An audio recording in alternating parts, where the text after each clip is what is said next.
All right, so again, let's start this over.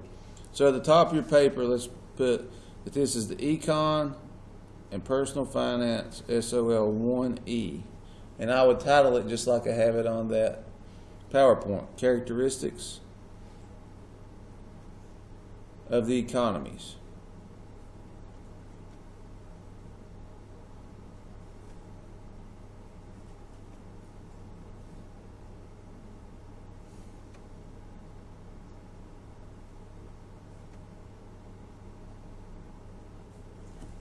Characteristics of the economy. So basically, guys, what we're going to do today is we're going to discuss the different types of economies we have around the world and try to explain to you all why they work the way they work.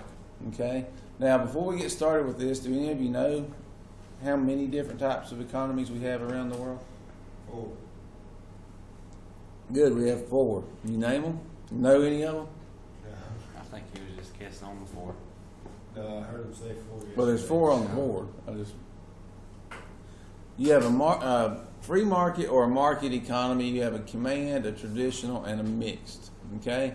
Now, each one of those words kind of tells you a story of how you can figure out how much government involvement there is in each of these economies. Okay? Because, guys, here's how this works. You have the type of economy based on the amount the government has to do with your decision making. Does that make sense? So, like, for example, in a free market, the name suggests that the government has how much power in it? Free market. Very little to none, right? Or very small amount. In a command economy, how much involvement do you think the government has? A lot. A ton. They basically rule everything. And then in a mixed market, you kind of have about half and half. So basically what we've got to decide is who answers 3 economic questions, and you're going to learn those here in a second. And then how each economy functions with what they do. So let's get started with this, okay? Now, there's a couple of questions that we're going to have to answer. The first one I want you to jot down. It says, what are the 3 basic economic questions? So and you can just jot down 3 economic questions. What are 3 basic economic questions?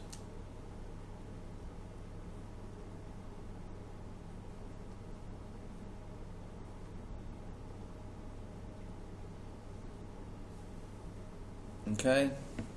So what are the 3 basic economic questions? Yet there they are. Now these are important. You're going to need to know this. Because when I ask you, what does this economy do? If you can answer those 3 questions for each of the economies, then this isn't going to be that difficult for you. Alright? So every economy in the world, I don't care where you're at, what country, what region, what state, it don't matter. They have to answer these 3 questions to be considered or to be doing their job as an economy. So the first one, it says what goods and services will be produced. Emphasis on the word what. What are we making? What goods and services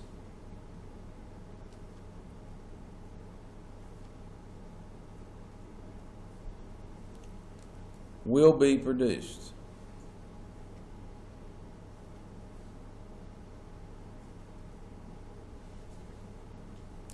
So the decision makers in each economy, the first thing they need to do is figure out what it is we can make here that's a good or service that would benefit us and make a profit. Now you guys know as well as I do, does America make everything within America that we use? No, we can't. No country can. Because we may trade product A to Japan for a product B that they send to us. And the reason we trade with them is because they can make the product we need cheaper over there, and we can buy it for less than what it would cost us to make it here. You guys understand that? So, first question, the first basic question, what goods and services will be produced? Okay? The second one says, how will these goods and services? Emphasis on the word how. How will these goods and services be produced?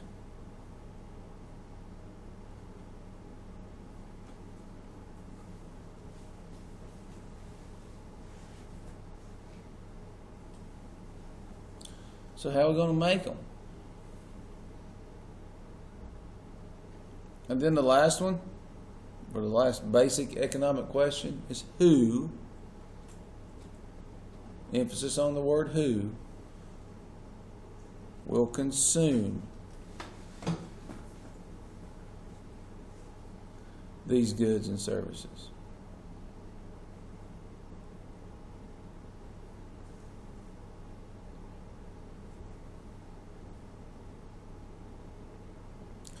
Are we making it for our country? Are we making it to trade it with another country? Are we doing both? Who will consume these? Who are we targeting? Okay? Who is it we want to consume these, or who will buy them? Okay? So again, the three basic economic questions. What goods and services are we making?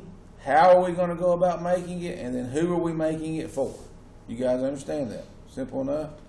Every economy has to come up with that. Okay? Any questions so far? All right. And then the next question we're going to have to answer, but we're not going to write it down because we'll actually answer it as we go through each of these economies, is how does each type of economy answer the three basic economic questions? So how is a mixed market going to answer those? How is a traditional? How is a command, and how is a free market or a market economy? Y'all got me? So those three questions are pivotal. They are what you need to know for each of these. Okay? So let's get started. Let's start with the first economy that we have here. Okay? And let's just make a note. It says command economy.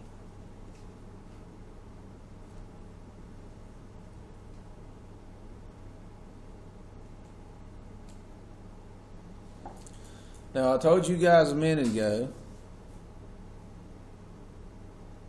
that you could look at the name of the economy and basically tell how much government involvement that there is going on. Now, if you look at the word command, if I am in command of something, am I in charge of it? Yes or no? Yeah. Absolutely, right? I am the guy that all the questions would be brought to. So, in a command economy, the government controls everything. Okay? They literally control everything. I'm going to see if I can make that a little bit bigger for you guys because it looks like it's hard to read. Does that help? All right. So, the type of economy is based on the amount of government involvement. So, the first thing that I want us to jot down under command economy is that the government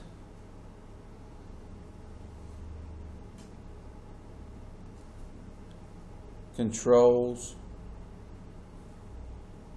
all aspects. Now, what do you think I mean by that? Remember these three economic questions we were talking about, right?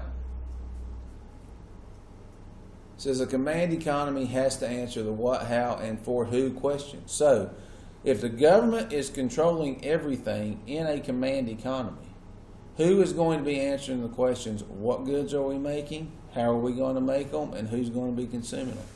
Who's answering that? The government. So, beside the government controls all aspects, put down that the government also answers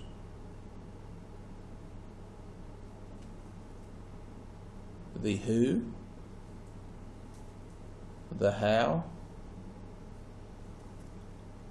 and the what economic questions.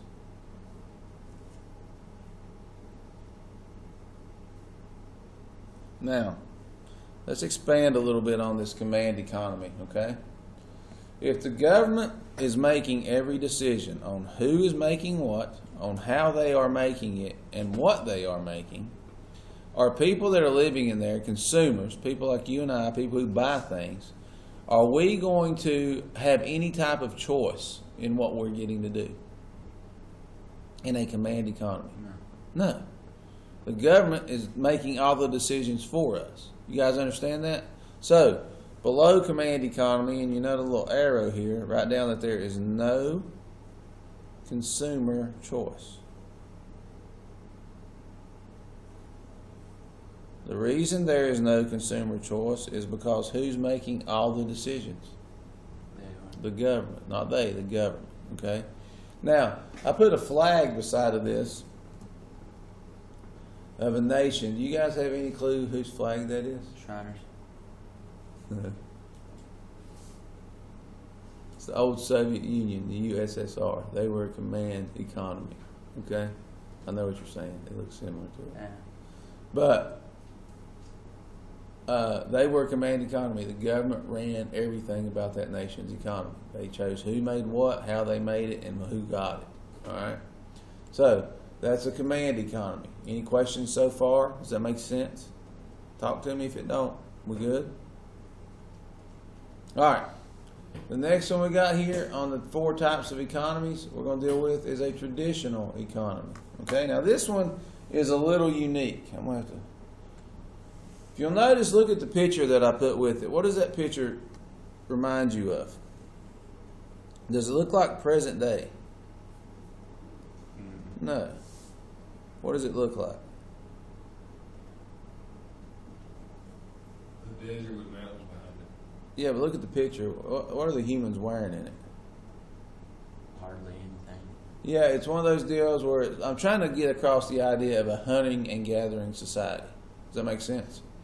Now, traditional economies, they are still present in the world, but they are in remote places. Does everybody understand that? Yeah. You don't see them a lot, okay? Now, just like any other economy, the traditional economy still has to answer all the economic questions, such as who's making it, how they're making it, and what they are making, okay? But they answer it with basically a slogan, okay? They answer all 3 questions with one saying. And if you notice on the board, it says, what has always been done? So I want you to put that in parentheses underneath traditional economy. Just write down. I'll explain to you what I mean. What has always been done?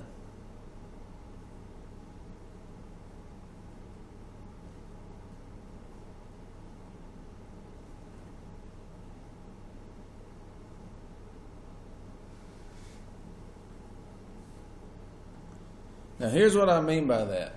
I'm going to use Jace as an example because I know his family fairly well. Let's say that Jace's grandfather, let's use present day analogies. Let's say Jace's grandfather owned his own business that worked on computers. You guys with me? If it was a traditional type of economy that we lived in, Jace's father would also be working in the family business on computers. You guys got me? What would be expected of Jace once he got out of school? What kind of business would he go into? Same one. The family business, right? What would be expected of Jace's children one of these days? To go into what? Family The business. family business. A traditional economy, guys, if you'll notice in that second note there, put down that it's based on customs. Based on customs and traditions.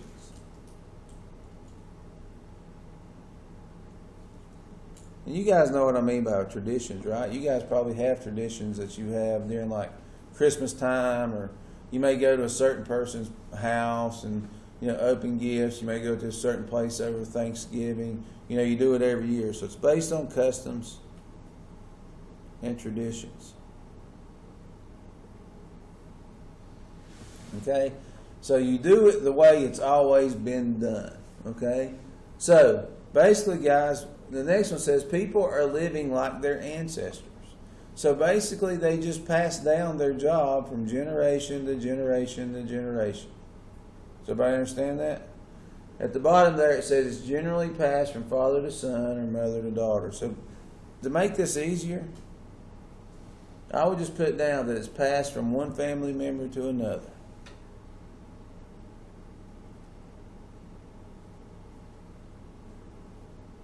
Passed from one family member to another.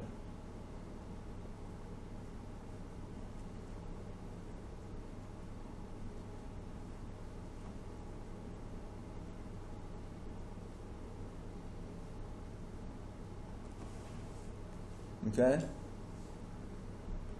So far, so simple.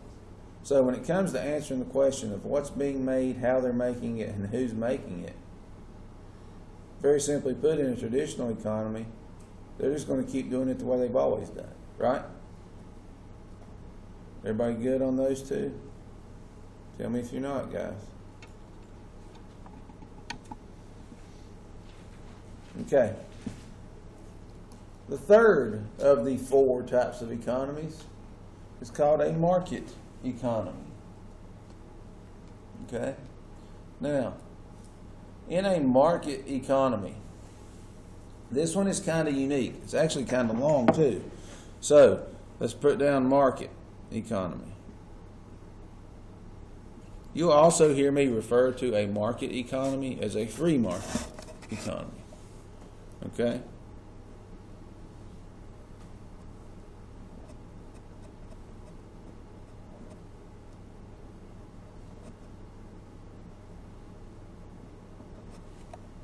So, with a free market economy, we've still got to answer the questions on who, what, and how, right? So, let's just read through this and then we're going to put it in our notes to make it simpler. It says, in a market economy, consumers, who are consumers? People who do what? Buy. Use goods and services, right? So basically they would buy them. He's right. So, a consumer decides what will be produced by casting dollar votes. What do you think I mean by that?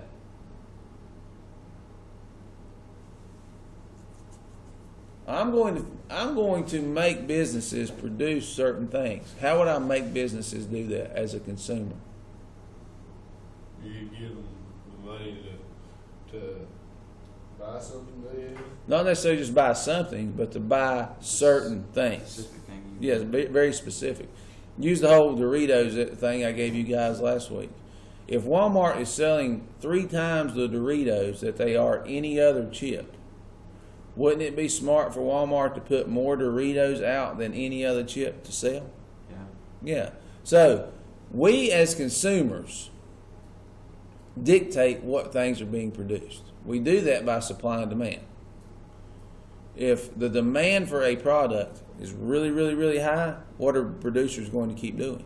They're going to keep making it because they know they can sell it, right? If the supply of that product all of a sudden gets really high, the demand for it is low, correct?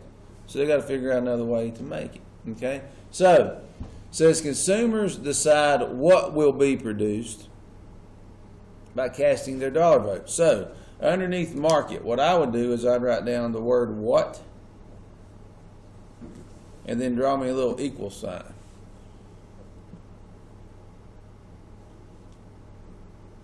So, beside a what, meaning what goods and services are being produced, how will these goods and services be made, and who will consume these goods and services, what's being made is being dictated by who? Who is making producers make certain things? Consumers. So, the what is being produced, I want you to write down that first thing up there where it says consumers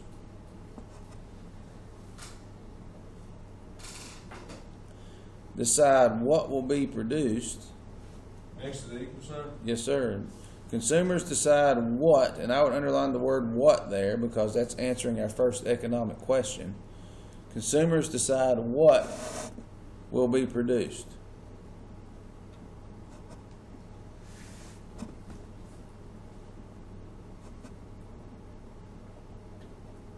Okay? So that's the first one. Consumers decide what will be produced in a market economy, which makes complete sense, guys, if you think about it. They are the ones that are buying the products that are being made, correct?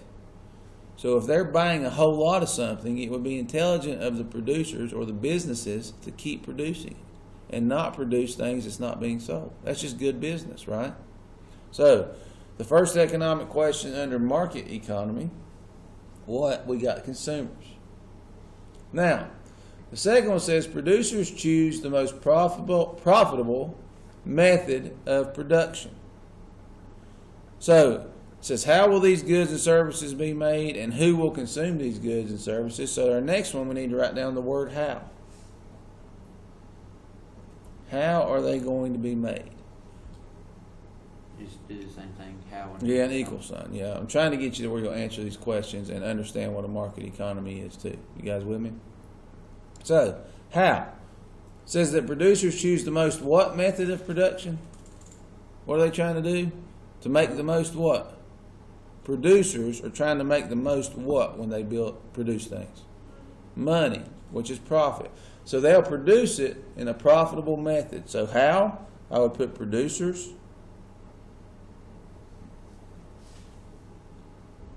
choose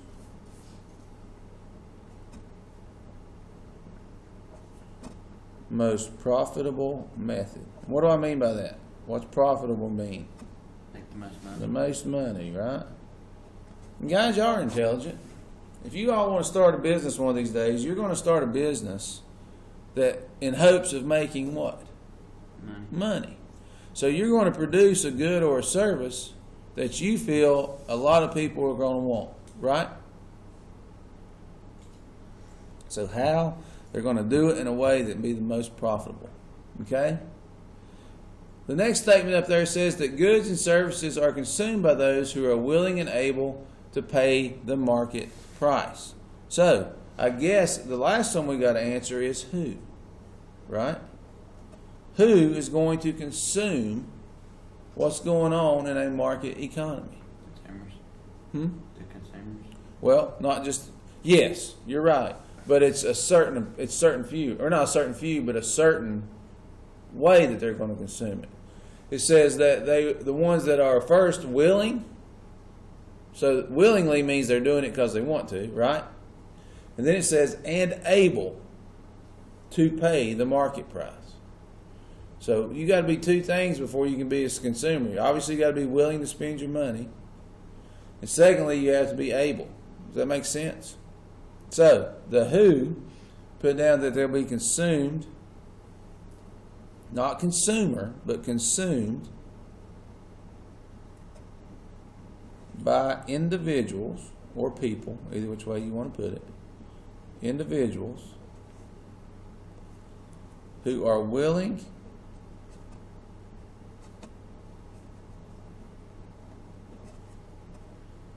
and able to pay market price.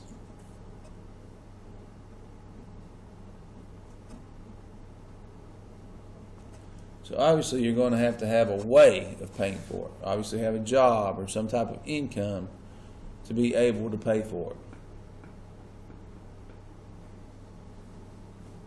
Now, I did put a neat little note down here at the bottom under market economy. Okay, now guys, this is not the only thing that we're going to talk about with the market economy. Monday, you guys will get notes through your Google Classroom talking about Adam Smith. And Adam Smith was basically the father of economics. He was the one that wrote the book on this stuff. And he goes through a whole concept of how a market economy works. So you're going to be hearing a bunch more about this. You guys with me? But right now, this is all I need you to know. Okay?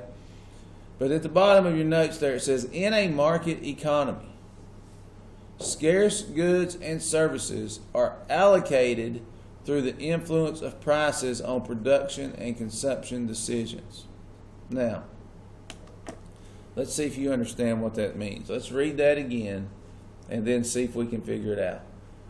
It says, scarce goods and services are allocated through the influence of prices and production. What do you guys think that means? Think about it a second. Like if it gets low, What do you mean if it gets low? like if they get low on their stock, then they have to raise the prices too. All right, so basically the word allocated means distribute, right? So scarce goods and services are distributed through the influence of price on production and consumption consumption decisions. So what this is saying is this: who sets the price in a market economy? Is it the businesses who are producing the good or service, or is it the consumer who is buying the good or service? Business. Why do you think it's the business? Because if the consumers, they'll just do it for $1 so they can get it cheaper. You think so? All right, what if I told you this? What kind of boots you got on there? Because I know you wear boots too. What kind? Justin's? Area. Ariat. All right, let's say Ariat comes out with a brand new boot that everybody loves. So the demand for that product is probably going to be high, right? People like wearing boots. What is a normal price for a pair of Ariat boots? $200. Okay, so you go into Harmon's. I assume Harmon sells them, right? This brand new boots out, and the price tag says $199.99, $200. You were willing to pay that for those boots, so you bought them, right? Now you're not going to be the only person willing to pay that for those boots. Does that make sense? All right. Let's say you'd walked into Harmon's and those Ariat boots that you have on was $299. Would you have bought them then? Brand new? Probably not, right? Probably not. So in order for Harmon, and you're not going to be the only person to do that. So once people start seeing that price, they're like, well, that's too high. That's too high. I'm not going to pay that. Well, eventually, the supply of that boot is going to be doing what? Rising. So what are they going to have to do to the price to be able to get rid of it? They're going to have to lower it. Now, who set the price on that then? Consumers. The consumer. You guys understand that? So, beside a market economy, put down, and you can put this underneath it somewhere. Just put down that consumers, and I'd put a star beside of it because you will see this question again. Consumers set prices.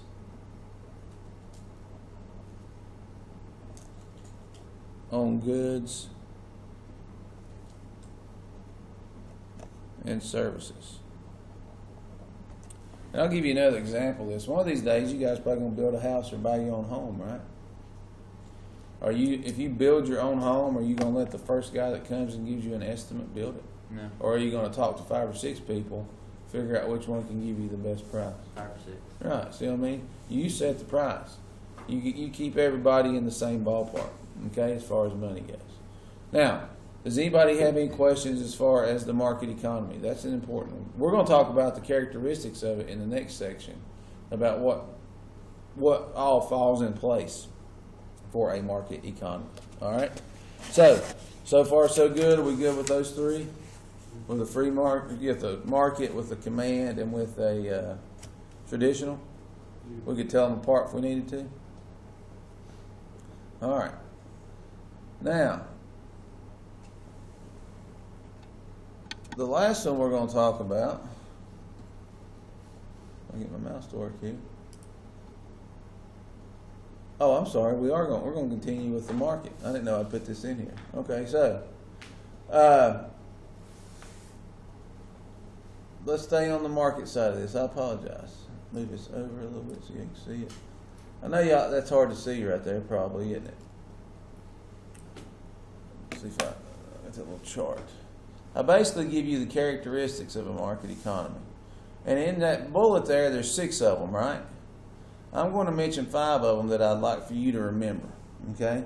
So this is still with the market economy. I thought I'd put these notes in with the next PowerPoint, but I put them in with this one. So that's good. We'll talk about all this now. All right, so we've kind of already answered the 3 basic economic questions on what, how, and who, okay? It says production is based on consumers and producers' belief that what will benefit them individually, okay? So we need to jot that down. Production, that's what's being produced again, right? So put down that production, and again, this is still under market economy. Production is decided by who, guys? It says it up there on the board.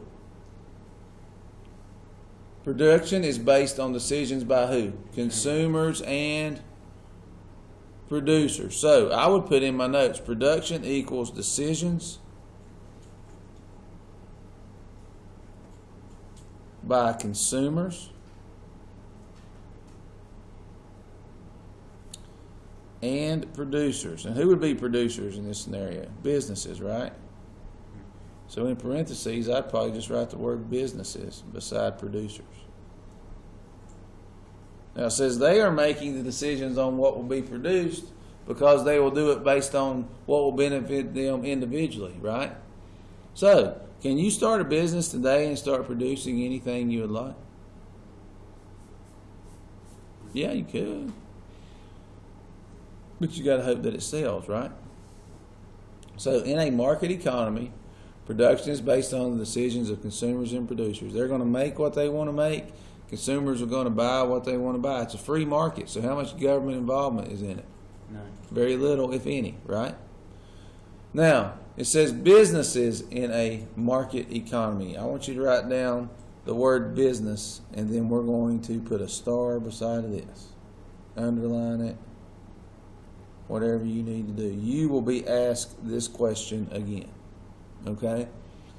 It's asking you what type of business structure do you have in a free market or in a market economy? If you notice, I put 4 ideas up there. Every one of them you probably know. But we're going to go through them to make sure they make sense. So, how are businesses set up in a market economy? Very simple. First one, put down they have private ownership. Now, what do you think I mean by private ownership? It's theirs. What's theirs? Whatever they own. So they own, they're making a good or service, so they own resources to make those goods and services, right? So, beside of private ownership, write the word resources. You know how I know that there's private ownership of resources? If you were to walk into Food Line today and pick up a, 12-pack of Mountain Dew and walk out of the store and not pay for it, can you get in trouble? Yeah, Food Line owns that, right? If you want it, what do you got to do? Buy it. Pay for it, then it becomes your ownership. Does that make sense? Mm-hmm. So, businesses in a market economy deal with private ownership. The second one is a no-brainer. People run businesses to try to produce a what? Profit. They want to make money, so there's profit motive. Okay? People run businesses in the hopes of making money. Common sense. Do we have both of these things in America? Do we have private ownership and profit motive based in our businesses as well? Yeah, we do. The third one I'm going to have to do a little bit of explaining to you probably. We're going to put consumer sovereignty. Now, if you guys were in my government class, you would know what sovereignty means, but some of you may know it anyway. Have you guys ever heard of the word sovereignty? Consumer sovereignty. Sovereignty means absolute power. Does that make sense? Like, from a governmental standpoint, it's who's in control. Okay? From an economic standpoint, consumer sovereignty is basically saying that who is in control of what businesses do. Consumers, right? We're going to let businesses know whether we like the product or service that they're giving us by doing what? Whether or not we buy it, right? So, guys, we are in control of our economy. We make the decisions on what will be produced, how they'll be produced, all that good stuff by simply buying or not buying. Okay? So, consumer sovereignty simply means, and I would jot out beside of it, absolute power. Because if a business can't sell anything, they're going to have to find another way to do things, right? Do we have consumer sovereignty in America? Can the consumer go and buy and do what he pleases? Yeah, have power, okay? Number 4, don't write the one down on the board. Let's skip number 4, and in number 5, write down the word, or no, don't skip number 4, but don't write down what's on the board in number 4. In number 4, write down competition.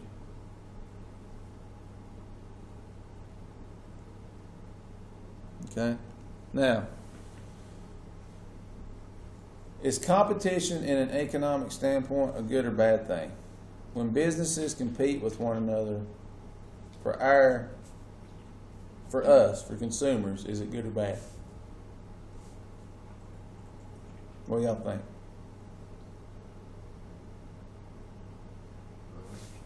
Think about it. If 2 businesses or 10 businesses or ever how many businesses there are competing with one another, for your business, for you to come into them? Is it good or bad for us, the consumer? I'm not doing a good job of explaining this, so let me just tell you. Competition, guys, is the greatest thing the economy can have, okay, for two reasons, okay? So outside of competition, here's what we're going to put. Put down that it lowers prices, and I'll explain to you what I mean here in a second. Okay. Competition lowers prices. Let's say me, Jason, Casey, all own a business. You guys got me? All three of our businesses are selling the same products. Well, if I price mine at $10, Jace prices his at $7, and Casey prices his at $7.50. Are y'all gonna come to me and buy it? How much was yours? $10. No, why? Because yours is high. Right. So what am I gonna have to do Lower it. to compete with you guys? I'm gonna have to lower my prices, right? So one thing, competition lowers prices. The second thing it does, right down beside of it, better quality products.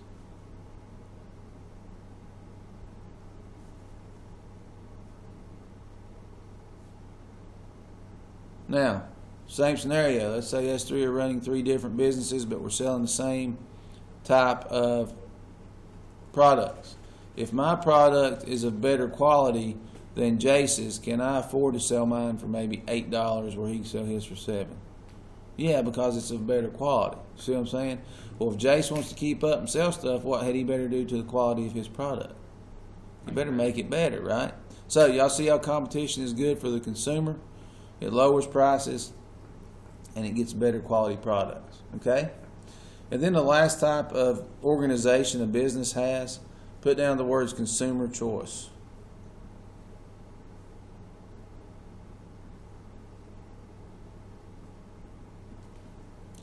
Now, a minute ago, when we were talking about a command economy, I told you that consumers have choices in it, in a command economy.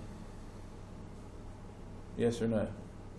It's like half and half. ain't it? No, No. listen, command means they control everything, Oh, right? yeah. So the government controls everything. So does consumers in a command economy have choices? No. No, they don't really get to make any. Now, in a free market, I'm telling you that we have choices. If you look at those 5 concepts of business, does it not look like what we have in America? Yeah, we have those characteristics. Do you think we're a free market in the United States? Yeah. We are, but we're not a market economy, and I'll explain to you what I mean by that here in a second. But last thing, as far as market economies go, skip you a line, put you a little star down or whatever you need to do. Put down what I have at the bottom in bold, that government involvement is limited. The government really doesn't make a lot of decisions in a market economy.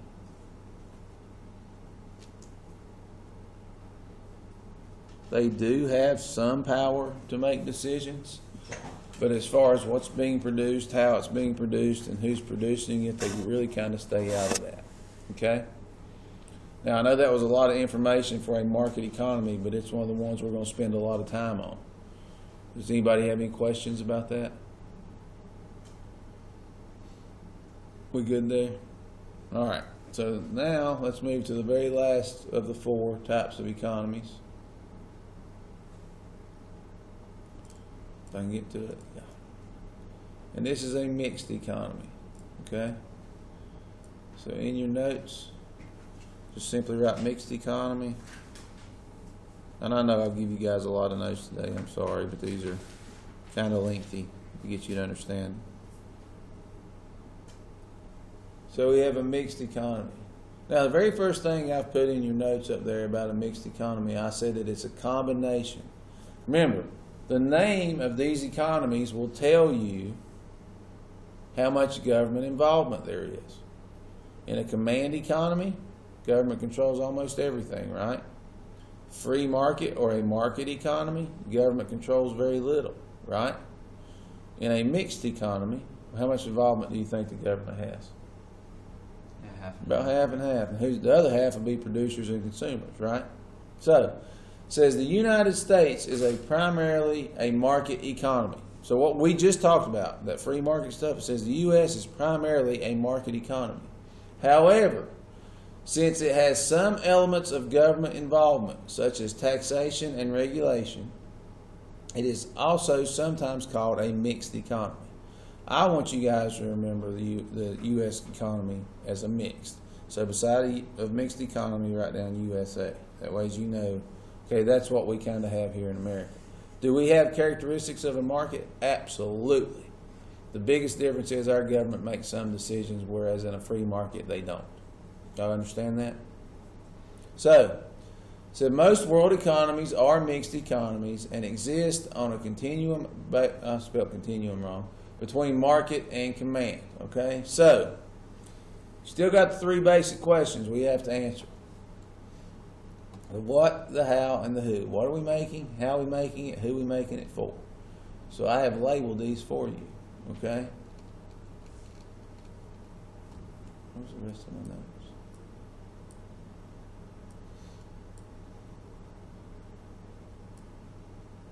Okay, so it says individuals and businesses for the private sector. I'll explain to you what I mean by that in a moment. And it says the government makes decisions for the public sector. Okay, here's what I'm getting at. I shortened this up, and I know why, because I knew I'd be running out of time. A mixed economy, if you guys will, you guys know where you wrote underneath business up here in a free market, where you wrote down private ownership, profit, consumer sovereignty, competition, and consumer choice. Instead of having to write all that again, draw you a line also to mixed economy from that business standpoint, because that's the type of businesses we have in the United States. We follow those same rules. Does that make sense? So that way you don't got to write it again. Now, first thing we're going to jot down underneath it after we draw our line is put down that consumers and producers make decisions. Consumers and producers make decisions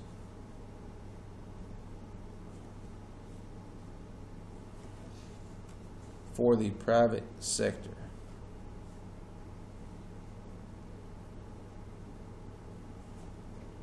Now, what do you think I mean by the private sector?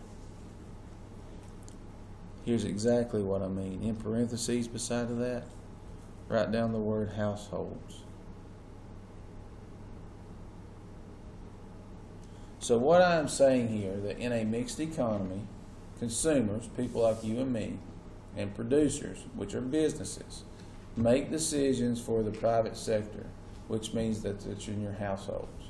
So what that's saying is those two entities are making decisions on what we buy and put into our homes. You guys understand that? We get to make those decisions. What goes in our house or in our home. Okay? The second one here, this is where the government comes in, and this one is important too. It says that the government makes decisions. Because does the government get to make decisions in a mixed economy? Yeah. Yeah. It says the government makes decisions for the public sector.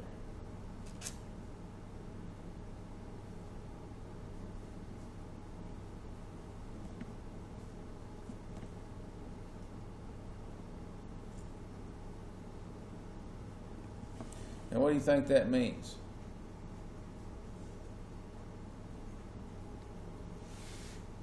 In parentheses up there, I've got the words electricity and natural gas. I know what kind of electricity every single one of you all have in your house. You want to know why?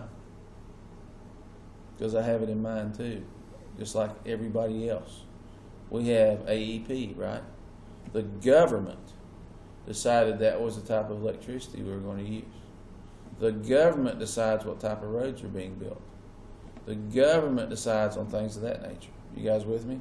So they're making the decision for the public, for the at large. So an example of the government making a decision for the public sector, you can write down electricity,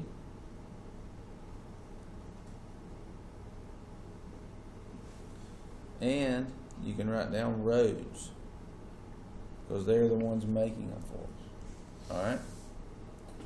Now, that's a ton of information today. But does anybody have any questions about the four characteristics, or excuse me, the four types of economies we have in the world?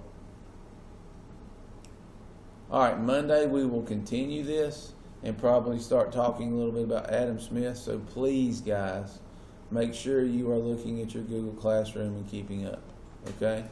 Because there will be some tests, there will be some graded material coming your way next week. All right? Any questions? Are we good? All right. That's all I got for today. So we can just relax the last 5 minutes of class.